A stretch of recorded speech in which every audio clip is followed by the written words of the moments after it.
Welcome to New York's #2 sports show. The Rangers finished 2023 with a bang. They defeat the Tampa Bay Lightning 5-1.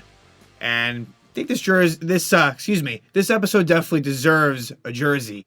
A lot to discuss, and it's mostly all positive. So the Rangers, where do we begin? This is the first time through 35 games that the Rangers have won 25. So it's a franchise best 25th win through 35 games.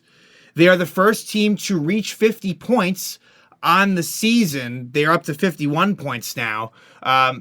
So them being the first team to reach 50 points, it's the first time that a Ranger team has done that since the 93-94 season, and we know what happened then. They are 6-0 in the second game of a back-to-back. Didn't realize it was like the sample size was that high. I knew they were good in it, but I didn't realize it's now been 6 back-to-backs they've had after not really having much. I guess it's mostly been in December. So 6-0 there and 9-1 following a loss. Thus why they only have 1 2-game losing streak. They have been the best team in hockey this season.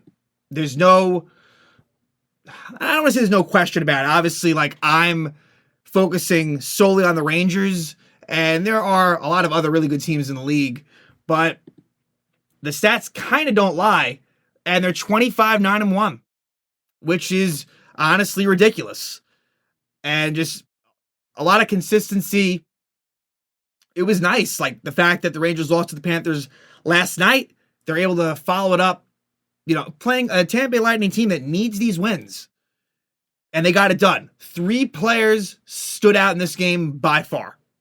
Not even close. The 3 stars, any order you want to give them, to be honest. I don't have a problem if you have any order here. But Artemi Panarin, Vincent Trocheck, and Igor Shesterkin were the stars of this game. Panarin gets a hat trick. Trocheck gets 4 points, a goal and 3 assists, and all 3 of those assists were primary assists. And then Igor Shesterkin makes 34 saves on 35 shots, and it was his birthday today. So not a bad way to celebrate his birthday. And yeah, Vasilevsky was not great. The Lightning outshot the Rangers 35-21, which is misleading. I think that the Rangers winning 5-1 was misleading, but also that shot total was as well. So yeah, just a lot of symmetry, I guess I would say, as far as how this calendar year ends for this team. And Peter Laviolette deserves all the credit in the world for what this team has done. And, look, with the right moves, because I'll say that, the news on Filipino is not great. The fact that he had to go back to Czech Republic, and I can't remember if I had mentioned this in yesterday's episode. If I didn't, though, or if I had mentioned a previous episode, but Hedel, he's going back home, to be with his friends and family. It's not what you want to hear, and it's concerning. Like his, career could be at jeopardy. And Larry Brooks brought up, and it's scary, but the comparison to Michael Sauer, and we never saw Michael Sauer play again. He got hurt in the 2011-2012 season, and he had a concussion history, and that was it. Never to be heard from again. So Filipino has really such a promising career ahead of him. He's a young guy. He must be at most 25 years old at this point. Maybe even he might be 24 or 25, something like that. So I wish him well. Segueing from there to a positive, Vincent Trocheck has just taken that spot and run with it. Because let's not forget, Trocheck played with Panarin for most of last season. And that was a line, Panarin, Trocheck, Lafreniere was a line that probably got broken up too soon. That was a line that we saw early last season, but never really came back. But they produced so much offense. Trocheck has just had such a phenomenal year. To me, up until Panarin's hat trick ends up coming in the 3rd period. So for a while I'm thinking, all right, this is Trocheck and this is Shesterkin, but then Panarin kind of steals the show.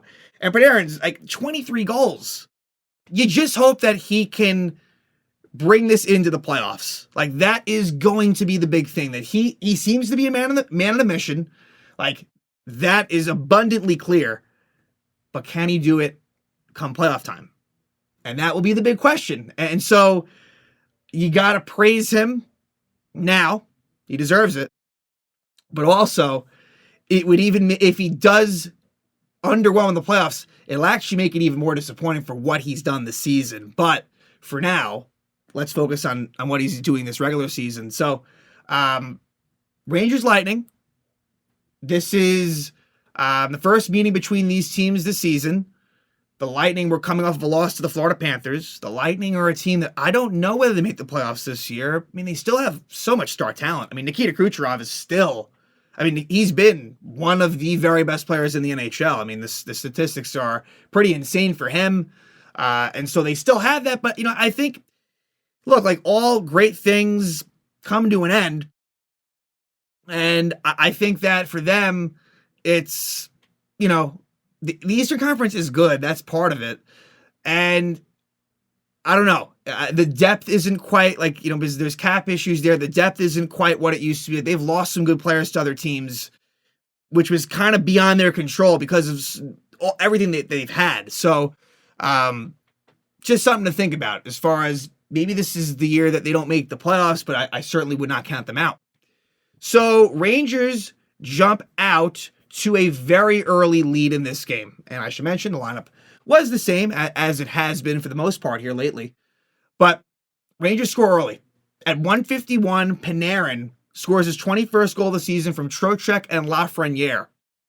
This was a play where Victor Hedman falls at the blue line, at his own blue line, and allows Trocheck to go in, makes a nice pass to Panarin, who buries it past Vasilevsky. So that makes it 1-0 Rangers right there. And then at 7:36, Trocheck scores his 9th goal of the season from Trouba and Lafreniere. So give Alexis Lafreniere 2 assists. For Trocheck, just really nice effort in front of the net, where he and that's just what he brings to the table. With Trocheck, he brings a little bit of everything. Like, that's the great thing about him, is that he is extremely versatile. And it was why when the signing was made, I liked the signing of Trocheck. In his first year last year, I wouldn't say it was bad, but I would say that he had more to give, and boy, are we seeing that this season. So Trocheck, a couple of extra efforts in front, he's able to whack it in and give the Rangers a 2-0 lead there in the first period. So now, as the first period continues, a couple of penalties, Hayden Fleury and Will Cooley are called for penalties at 11:38. So it was 4-on-4 for a bit. Nothing comes of that. Then at 14:55, it appeared as if the Lightning might have scored. However, the Rangers challenged for goal interference, and the call on the ice was overturned. It was goal interference. Tanner Jeannot was, it's interesting. They end up calling hooking on Zibanejad at 14:55 for hooking Jeannot, which was weird because I didn't notice that they called that on the ice. Like, it seemed like they kind of saw the replay, then called it, but apparently there must have been a very short delayed penalty. But anyway, no goal for Tampa. Rangers do get that Zibanejad penalty, but they kill it off. So Rangers PK does a nice job. And so the first period ends with the Rangers up 2-0. I thought that the Rangers played a really good first period, much better compared to the night before against the Panthers. So now we go to the second. And in the second, this was probably the Lightning's best period, although I didn't hate large stretches of this period for the Rangers. I thought it got worse towards the end. At 8:34, Keandre Miller is called for interference on Nicholas Paul, but then very short into that power play, as we've seen a lot, Zibanejad has drawn a lot of penalties, especially while on the PK. Braden Point high 6 Zibanejad, and so now it's 4-on-4. There are no goals scored in that sequence. Then at 16:51, after a scrum, like a post-whistle scrum, they call a penalty on Braden Schneider for roughing Kucherov at 6:51, and sure enough, after Shesterkin made tons of great saves, Kucherov does score on this power play. It's his 25th goal of the season from Stamkos and Paul at 17:39, makes it 2-1. So all of a sudden, it's like, wow, because you knew that next goal was going to be big, and Tampa gets it. However, a great response by the Rangers. And I think this kind of took the wind out of the Tampa sails as Chris Kreider scores his 18th goal of the season from Trocheck and Wheeler. So with a minute and a half left in the period, less than a minute after Tampa cut the lead to 1, Rangers get that 2-goal lead right back. A nice play by Wheeler from his own zone, flipping the puck to Trocheck, who gloves it down, and it becomes a little bit of a 2-on-1. Trocheck, nice pass to Kreider. Vasilevsky has to go from left to right, and Kreider buries it by him to give the Rangers a 3-1 lead. Third period. I thought the Rangers played a really good third, and they're rewarded for it, as at 11:16, Panarin scores his second of the night, 22nd of the season from Trocheck. And that gives the Rangers that 4-1 lead. So, I didn't think Vasilevsky was great in this game, if I'm being honest, but still, Panarin, he's got a great shot. That's like the disappointing thing in previous years. He is got one of the best shots probably in the league. Like the accuracy, the quickness, like that, and it's the wrist shot that's just lethal. And so it gives the Rangers a 4-1 lead. Then at 13:47, Cirelli and Trouba both called for roughing. So it's 4-on-4. The goalie had been pulled at this point. So the John Cooper pulled the goalie pretty early for the Lightning, down by 3. Then at 15:04, during that 4-on-4, Stamkos holds Fox. So now you get the 4-on-3. And so now the Rangers, who didn't have, the only power play chance they had previously was a shortened one, right? It was like maybe a minute and 30 seconds. So now they get a 4-on-3. And as I say, it didn't happen in the last game, but the Rangers always kind of find a way to just get that power play goal. And they do here, and it's Panarin getting the hat trick. It's the second hat trick of the season, 6th career hat trick. 23rd goal on the year from Fox and Zibanejad. So that Zibanejad assist, which, look, it's pretty fortunate in the sense that it's late in the game. It's a 4-on-3. It's a secondary assist, but it does improve Zibanejad's point streak to 10. So that's impressive. So the Rangers win this one 5-1 against Tampa. So again, the 3 stars were Panarin, Shesterkin, and Trocheck. No doubt. And it's great to see Igor getting back, he's back in form right now. Like, he looks so calm in net. I noticed it at the game I went to the other night against Washington. Like, he looks to be in top form. And that is huge. Because as good as Jonathan Quick has been, you know that when the playoffs come, this is Igor, right? Not to say that Quick, look, if Igor has some struggles, they may not be so afraid to go to Jonathan Quick. But if Igor has his struggles, it doesn't really matter what else happens. So, very encouraging to see that. But the Rangers should be happy for winning, for what they've done this season. And for the calendar year, I want to see if I can pull that up. For the calendar year, for 2023, they ended up going 53-19-8. So, which is why, it's unfortunate what happened against the Devils. Again, I wasn't surprised by it, but the way they lost was awful. It was very, they couldn't get anything going. But we don't want to go there. But again, just seeing that record, they've been great. They really have been. And so, 2024 will start out with what should be, to me, a very interesting game.